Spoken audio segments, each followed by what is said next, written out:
This is Creepy, a podcast dedicated to sharing the most famous, chilling, and disturbing creepypastas and urban legends in the world. Whether these stories truly happened or are simply fabrications is for you to decide. These stories may contain graphic depictions of violence and explicit language. Listener discretion is advised.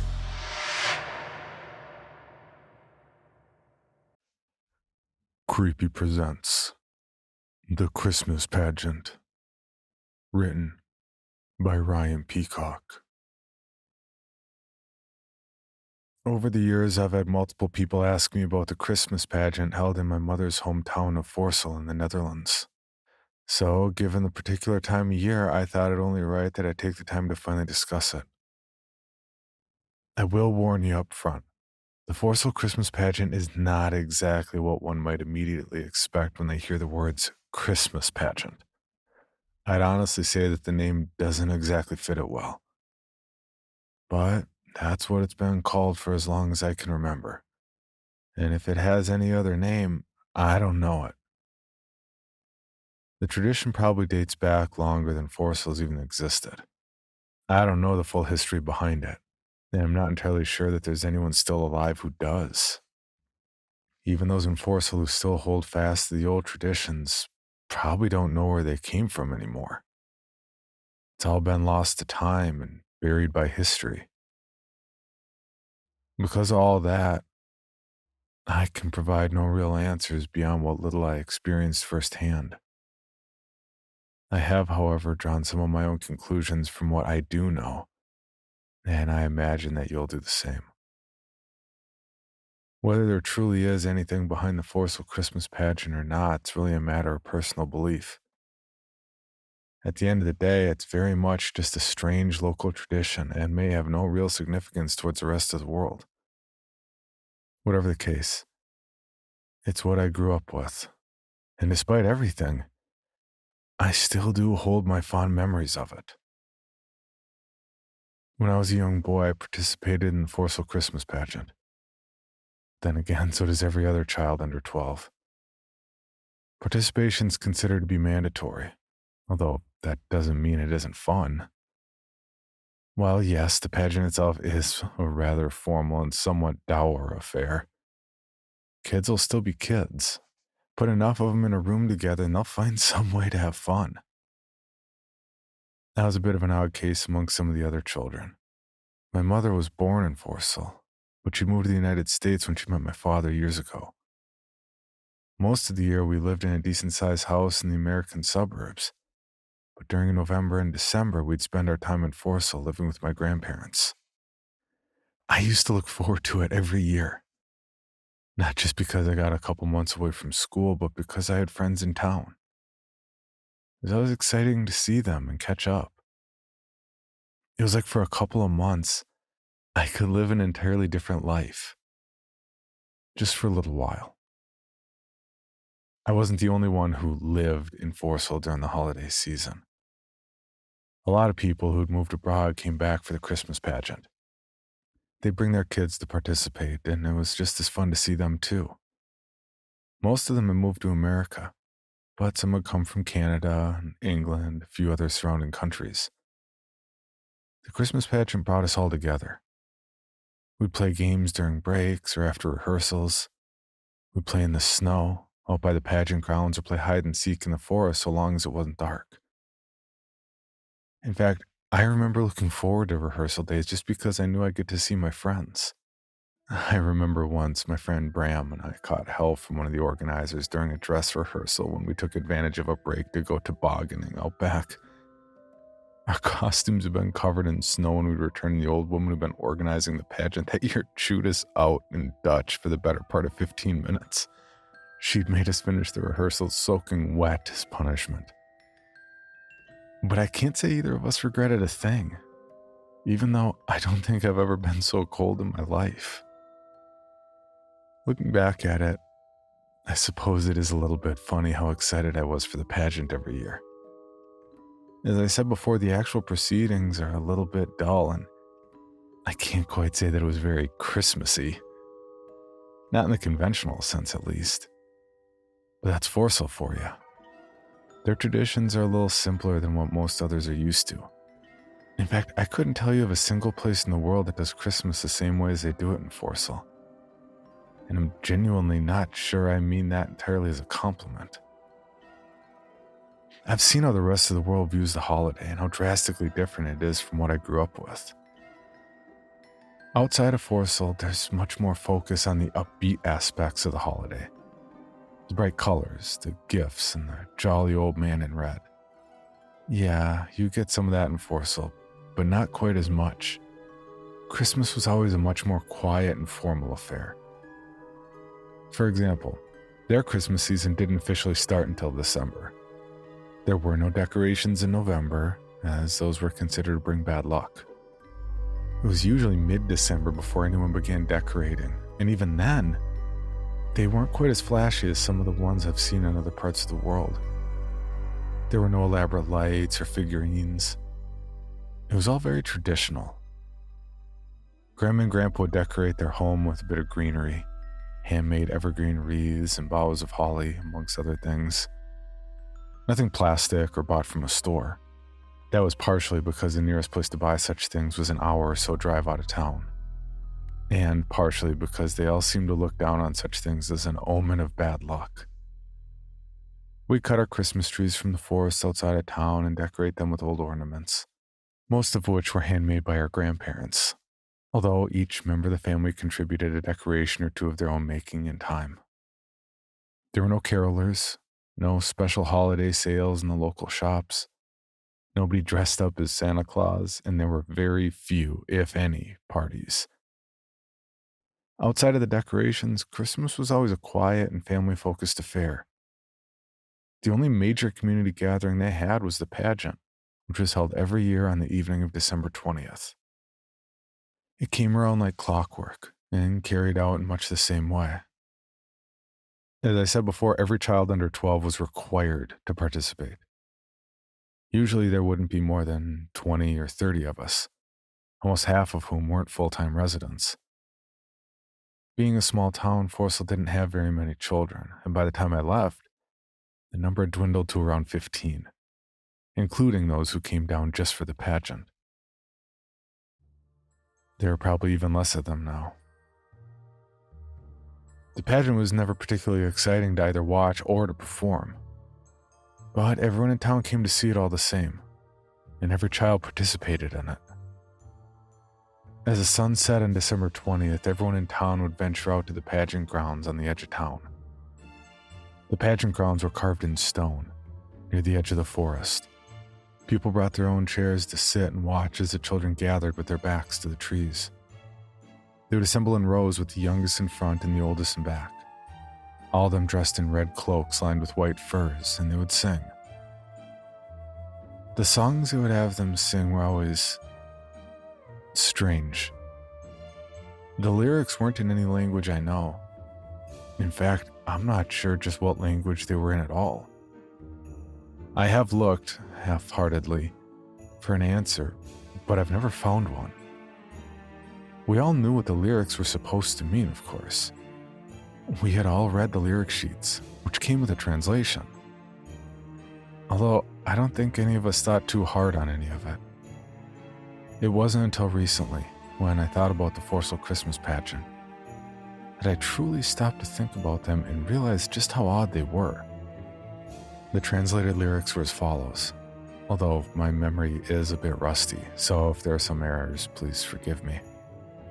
In the forest, where the snow is not broken and the old man sleeps. In the house, where the fire is cold and the old man sleeps.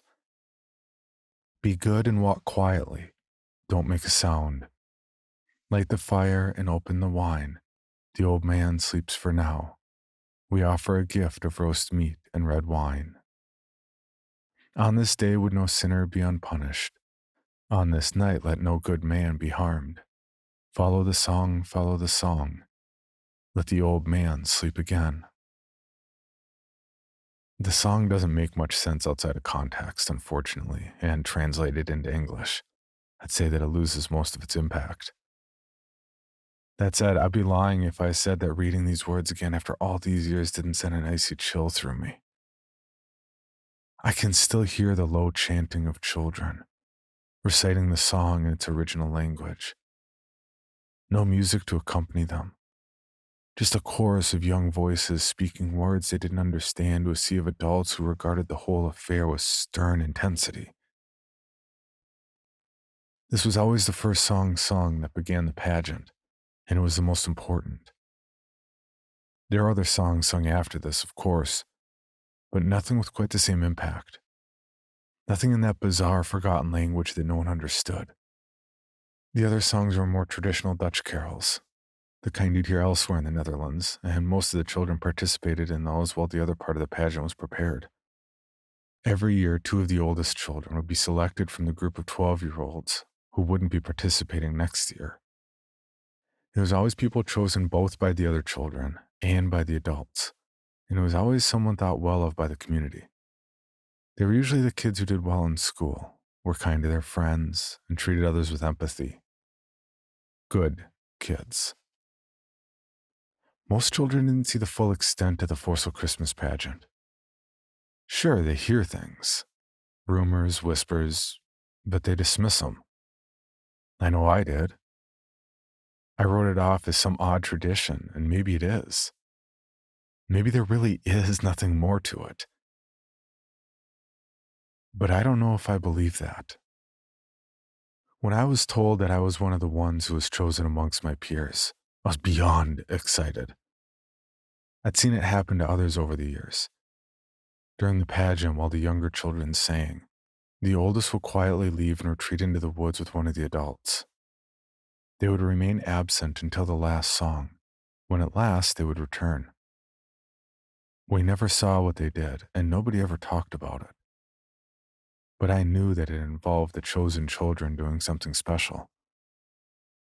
But I'd never imagined that I'd be one of the ones who was picked. I wasn't a full-time resident, but I guess that hadn't stopped him before. I was a good student back at home, much to the pride of my grandparents who were quite vocal about it. I had lots of friends both in Forzal and back home, and I got along well with just about everybody. But I probably could have named others who were better fit.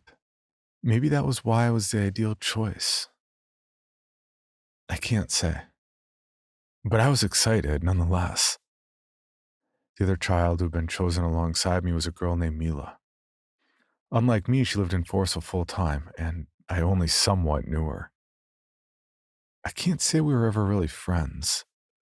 I'd heard whispers and rumors about her, of course, none of which were very flattering. Even in a small town, kids can be cruel. What I did know for sure, however, was that her family life was not a happy one. Her father had passed away years ago, although I couldn't tell you how, and her mother worked long hours at a local lumber mill. Without any other family in her life, Mila had started down a difficult path. I'd heard that she missed school often, and while I was in Forzal, I'd seen her in a pickup truck, belonging to some stranger from out of town a few times, a man who was at least old enough to drive. Once my friend Bram and I spotted her sleeping in a tent in the woods. You could smell the alcohol on her from a good distance away. Her life was not set up to be a happy one, and knowing what I knew about her, I pitied her more than anything else. She was not who I would have expected to be chosen alongside me, but I never resented her for that. If anything, I couldn't help but be happy for her. Perhaps this would be a good thing. Maybe it was a sign that things were getting better for her. Who could say? During the rehearsal, the adults spent extra time with me and the other children my age. We would stay longer, while the other kids were allowed to play, and we'd venture into the woods to a small, snowy clearing. There, they told us how we would be here, after the opening song of the pageant. They told the others how they were to wait, patiently and silently, while Mila and I were to venture alone into the woods. They said it was part of the tradition, that the path was clearly marked so we wouldn't get lost. I never questioned any of it. I was too excited to question it. It's funny. Tell a person they were chosen. Tell them that they're special. They'll do just about anything. All of it was just part of the tradition. Part of the pageant. They never let us actually go down that path. They said that we could only go down that path in the woods on the day of the pageant. They never explicitly told us what we'd be doing when we went down there either. They simply told us that we'd know, and of course I trusted them implicitly. Mila and I never really spoke during the rehearsals, when she was there. I honestly wasn't sure what to say to her, and she mostly preferred to keep to herself anyways. I got the impression that she wasn't particularly interested in having been chosen. But I didn't let her lack of enthusiasm kill my own excitement for the coming pageant. I was so blinded by the idea that something special, something very few others had seen, was waiting for me, that I couldn't have cared less what she did or didn't do. December 20th rolled around. I was 12 years old, and it felt like the single proudest day of my life. My age group was the last on the stage. We were dressed in the same red cloaks as the others, but mine and Mila's were special amongst them. There was a gold trim to the fur and a shimmering gold pattern on my cloak that marked us as the ones they'd chosen. I still have photographs of myself from that night, beaming with pride, dressed in that red and gold cloak as if I just achieved everything I could have possibly wanted. From where I stood on the pageant grounds, I could see the whole town gathered to watch us. Behind them sat Forzal, quaint, quiet, and snow-capped, lit by a full moon. It was beautiful, like something out of a holiday postcard. For as long as I live, I don't think I'll ever see a sight so lovely again. We sang that bizarre opening song. I knew the lyrics even without looking down at the sheet in my hands. I don't think I'd ever sang it quite so well before. Then, when the unusual chanting ended, the 12-year-olds left quietly and ventured into the woods. I could see one of the adults who had helped us prepare standing by the edge of the trees, an oil lantern in his hand. He gestured for us to follow, and we did, staying in a single file the entire time. He didn't speak. None of us did. The only sound was the crunch of our boots in the snow as we weaved through the trees and into the quiet clearing we'd come to know. There we stood in a half-moon shape. There were only 7 of us, myself and Mila included. The other 5 children looked at me expectantly as they took their positions, and the man who'd led us there, I recall his name was Finn, although I never knew him well, quietly addressed us. "Tonight is an important night for all of you," he said. "When you leave this clearing, you will be grown, and you can never go back. Do you understand that?" He was met with silence, but I got the impression that was the answer he'd been expecting. He managed a slight smile before looking at me. He offered me the lantern, and I took it. "You two should go. There's someone waiting for you up ahead. You'll know what to do." Something about his tone was, well, it's hard to describe. Time's taken so much from me. There's so much that I struggle to remember. I don't remember the name of the man who led us into the woods. I don't remember the name of a few of the other kids who stood with me in that clearing. I doubt I could recognize most of their faces now. But I remember very clearly the tone in his voice. There was a heaviness to it, almost a regrettable tone. He said it as if it was an apology, and I didn't understand why. Not at first. The lantern felt heavy in my hand. The man nodded at me and Mila, and with one last look back at him, I ventured forward into the forest. Mila didn't say a word as she followed me, but she lingered behind as if she didn't want to go. Maybe in her heart she knew better than to follow me into the woods. But tradition urged her forward, and in the end, common sense didn't stay her feet. She followed my footsteps, staying close enough to be in the light, but no closer. After the first few steps, I didn't look back as the trees swallowed me up. The moonlight's reflection off the snow almost made it bright enough to see where I was going even without the lantern, and the trees cast sinister shadows around me. But I continued to walk, eyes set ahead, looking for the light of someone else waiting for me. We kept a slow pace, keeping an eye out for the small stacks of stones and flags tied to branches that marked the way. They were dusted in snow, but I could find them easily enough. After what felt like a half hour of walking, though, I never saw any light or any indication that I wasn't alone. The only sound I heard was the distant singing from the pageant and the low whispers of the wind. Mila spoke after a while, a hint of exasperation in her voice. "What exactly are we out here for? How much further do we need to walk?" "I don't know," was the only reply I could give her. "I suppose we'll know when we see it." "They didn't tell you?" she asked, clearly annoyed. I heard her swear and saw her reach under a cloak for a cigarette. "You shouldn't. What if you get seen?" I said. She didn't respond. She just glared at me as if to imply some sort of threat. I thought better of saying anything more about it. I let her trail behind in smoke as I kept walking. The crunch of her boots in the snow and the stink of tobacco was the only thing that told me she was still there. The next time she spoke, several minutes later, it was to suggest that we turn around before we get lost. But I insisted we stay on the path, just to see it through to the end. I could tell that she wanted to turn back anyways, but the darkness behind us was deep. I'm sure that she could have made it back without a light, but she didn't want to try. She tossed her cigarette aside and picked up the pace behind me, eager to get this over with. I suppose I couldn't really blame her for that. It wasn't much further until we saw the house. I could see it through the trees as we neared the end of the trail. It was old and made of weathered stone. Virgin snow covered the roof and the grounds leading up to it. The windows were dark, but I knew that it was where we were meant to be. My pace quickened as I hurried towards the door. For a moment, I forgot about Mila in my haste to see what was waiting for us. To see what we'd been chosen for. I could hear her running behind me to catch up and stay close to the light.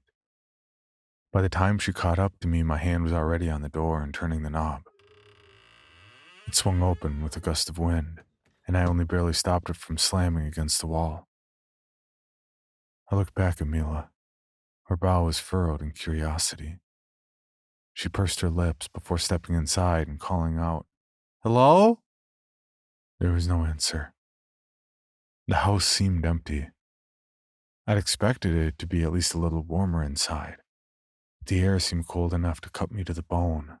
I could see Mila shiver as she pulled her cloak tighter around her. She glanced at me cautiously before going further into the house, and I'll admit, I was a little happy to see her showing some enthusiasm about this. I stayed close to her, listening for some other sign of life in the empty house, but as far as I could tell, there was none.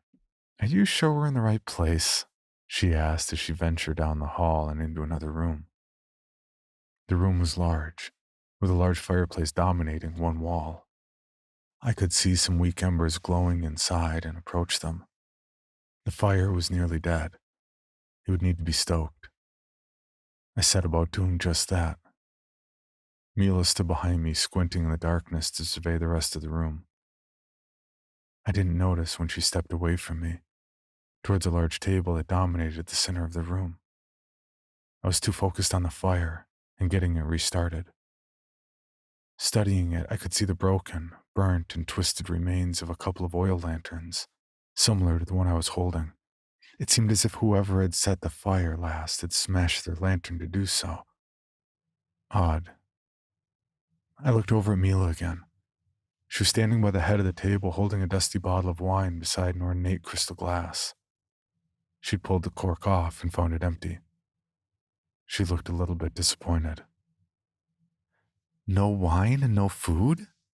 she said. "What are we supposed to do?" Wine and food.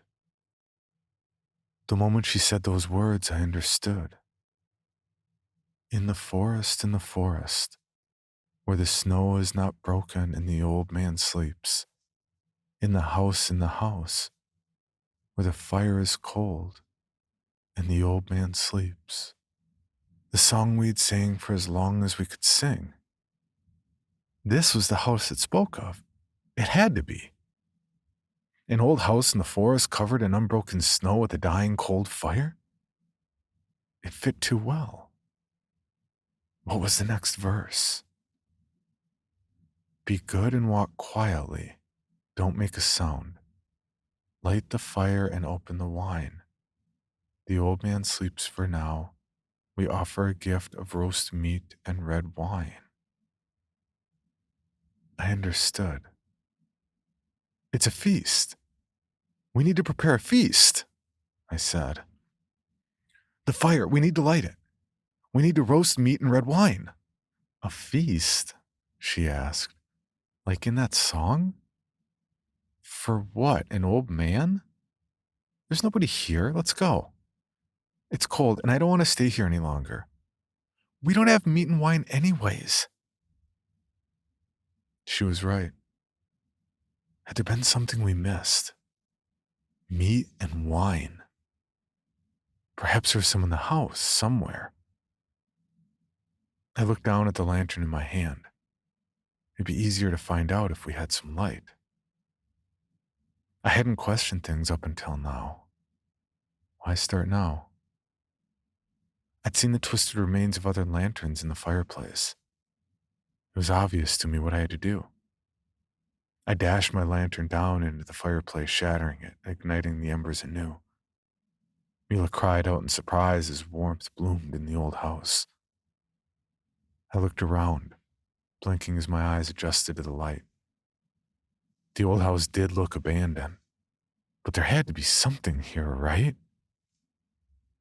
I brushed past her as I ventured into another room, looking for a kitchen or a pantry. I found nothing. Yes, there were rooms that once could have been a kitchen, but there was nothing in them. No stove or oven, just empty rooms. I returned to the main room where Mila had moved closer to the fire. Watching me out of the corner of her eye as I searched. They had to leave us something, I said as I searched for another room to explore. I spotted a chest in one corner and headed over to it. It opened with a low creak and kicked up dust as it did. I'd hoped to at least find some wine in there. But all there was a large iron pole, a small rusted knife, and a couple more red cloaks, similar to those we were wearing. I picked up the knife and turned it over in my hands, before looking back at Mila. There's nothing else in here, I said. I don't understand. What were we supposed to do? I went over the song again in my head, repeating the first two verses before moving on to the third. On this day would no sinners be unpunished. On this night let no good man be harmed. Leave the forest, leave the forest. Let the old man sleep again. In context, it wasn't exactly helpful. Maybe I was getting it wrong. I picked up the iron spit, looking at it, and it looked like it would comfortably fit over the fireplace. It was long enough to place a decently sized animal as well. Perhaps a young pig? We can't figure it out. There's no point in staying here, Mila said. Let's just go back. It's too cold to stay out here. No, I wasn't ready to leave just yet. I wanted to figure this out. I wanted to understand what was going on here. I looked at the knife in my hand, reciting the final verse of the song under my breath and trying to decipher its meaning, if indeed it had any meaning. As I did, I could hear something move on the floor above us. Something massive seemed to stir and the entire house seemed to creak under its weight. Both Mila and I fell silent as we looked up. We traded a glance, but neither said a word. I don't think either of us dared to take a breath. In the house, where the fire is cold and the old man sleeps, we weren't alone. The silence around us was deafening, and the knowledge that it could be broken at any moment was nothing short of crushing. It was during that silence that I looked down into the trunk again. I hadn't touched the cloaks at the bottom. I dismissed them as something we didn't need. But now, as I stared at them, I could see a rusty reddish color staining the white fur trim. I gingerly set the spit down before I reached in to take out one of the cloaks. Dried blood flaked off onto my hands, and I felt my stomach lurch slightly as I dropped it. "What is it?" Mila asked. I looked at her but didn't have the heart to speak. I just stared at the bloody cloak I dropped onto the ground, feeling my knees grow weak beneath me. It took everything I had to keep standing. I suddenly wanted to vomit, because I finally understood what we had come here to do. And I didn't know if it was something I was capable of. Mila looked at me, oblivious. She didn't know. She didn't understand. I envied her. I knew why she'd been chosen. She'd been chosen because of all the people in Forzal our age. She was the one that no one would miss. She was the one who could disappear, and everyone would simply shrug it off. Even me. If I hadn't been standing in that room with her, if I hadn't known what fate had been chosen for, I never would have thought twice if one day she'd simply vanished. I probably wouldn't have even noticed if she wasn't around when I came back again next year. I wouldn't have even spared her a thought. Mila was coming closer. She snatched the discarded cloak off the ground and studied it. I still had the knife in my hands. Her eyes settled on the spit I'd left on the ground. And even with her back to me, I could see that she was putting the pieces together in her head just like I had. They'd sent her here to die. And they'd sent me here to kill her. I couldn't do this. I couldn't murder her. I couldn't...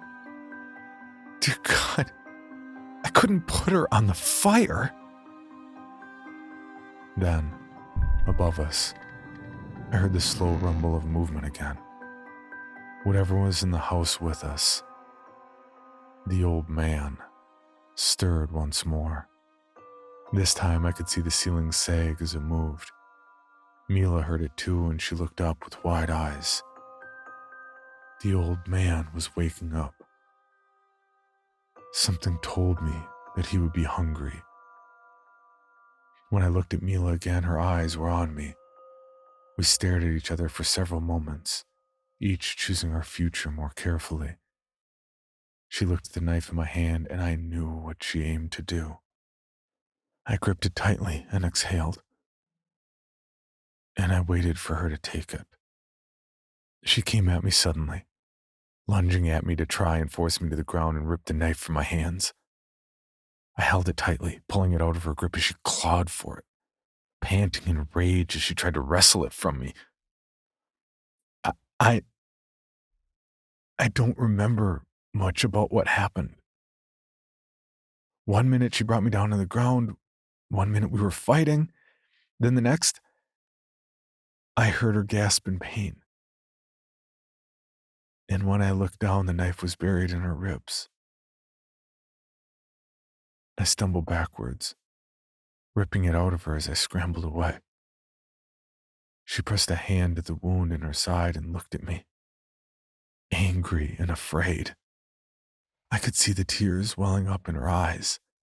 I could feel tears welling up in my own. We offer a gift of roast meat and red wine. The old man needed his wine. I held the knife in my shaking hand as I made my way to the table. I picked up the crystal wine glass and approached her again. Mila looked at me, knowing what was going to happen next, but too badly hurt to resist it anymore. Her lips trembled. Tears of anger and dread ran down her cheeks. We don't have to, she said. Those were her final words to me. Noah, we don't have to.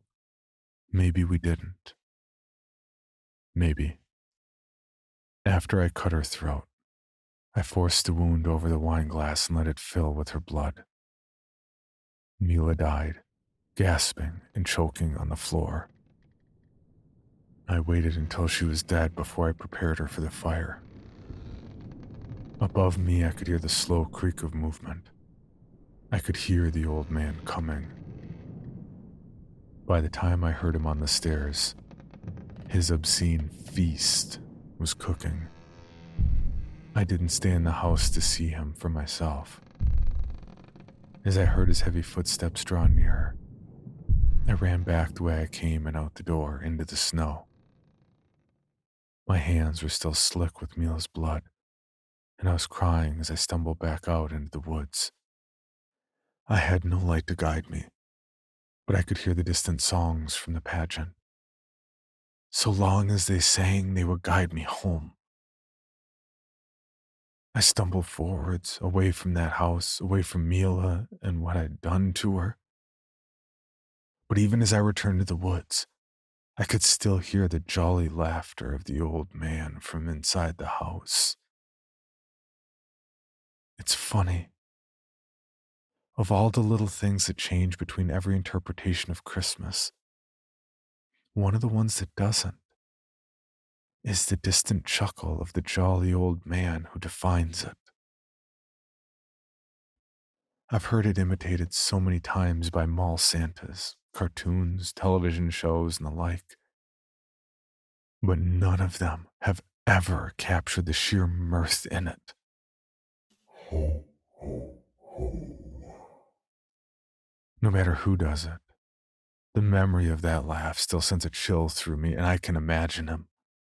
A grossly fat, barely human thing with a flowing white beard carving meat off the spit. Meat that was alive just moments ago. Meat that died, telling me that we didn't have to do this. Meat that nobody would miss. I said at the beginning I have no real answers. I meant that. When I returned to Forzal, the other children were waiting for me. We returned to the pageant as if nothing was wrong, and they stood around me and sang the final song, Sinterklaas kommt. Then, the pageant was over. We went home. Christmas passed like it always passes. Nobody mentioned Mila, not even her own mother, although I'm told that she did leave town a few months later. A few times I considered asking about what happened in the forest, what I saw, what I did. Maybe my parents would know, or some of the others in town who'd arranged the pageant. Maybe they'd understand why they sent Mila and I out into the forest. Maybe they'd have an answer, but I'm ashamed to confess that I never gathered up the strength to do so. To this day, I'm not sure if it was the fear of facing the guilt of what I'd done, or the fear of truly knowing what was out there that kept me from asking. Perhaps it was a bit of both. Even if I never could ask about it, though, sometimes I caught my mother looking at me, and the expression in her eyes it reminded me of the way the man in the forest had spoken to us before we departed into the woods. There was a deep sorrow there, the implication of a heavy truth that couldn't be spoken. I never asked my mother about it. To this day, we've never spoken about the Christmas pageant. I don't think we ever will. What I know for certain is that when I was 12 years old, I participated in a ritual of some sort.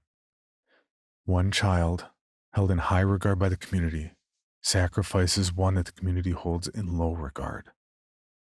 Perhaps it's necessary so that the old man continues to sleep.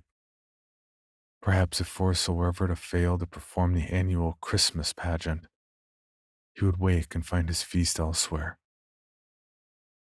I don't doubt that that would be a calamity. Maybe that's just something I choose to believe, so I can tell myself that Mila was wrong, that I had to kill her, that we couldn't just have walked away. I really don't know for sure. Maybe I'll never know. I have not returned in Forzal in years, and I've never been back around Christmas time.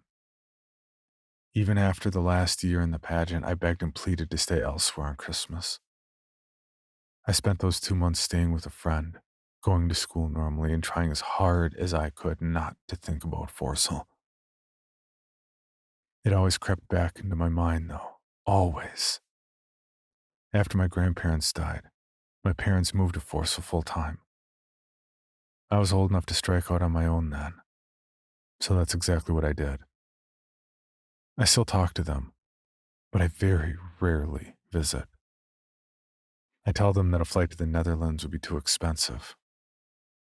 It's a good excuse. I haven't seen the Christmas pageant ever since my last year participating. But when I was down in Forzal last, about 5 years back, I couldn't help but notice that the town seemed smaller than before. There were more abandoned buildings and fewer people. I can't imagine there are a lot of children left there now. And somehow, I doubt that those who've moved away are coming back just for the holidays. There are precious few things left to tie anyone there anymore. My parents don't talk about the state of the town, but I can hear it in their voices. Forzal is dying. It's dying the same slow, drawn-out death that countless small communities have died in the past. I'm not entirely sure how I feel about that. Part of me is almost glad, but part of me's afraid of it. I can hear the dread in my parents' voices whenever they dare to mention Forzal. From an ocean away, I can almost sense their fear of the upcoming holiday season. How many children are left in Forzal now? At least one less every year. How many people are still putting together the pageant? How much longer can they carry on? And what happens when they can't?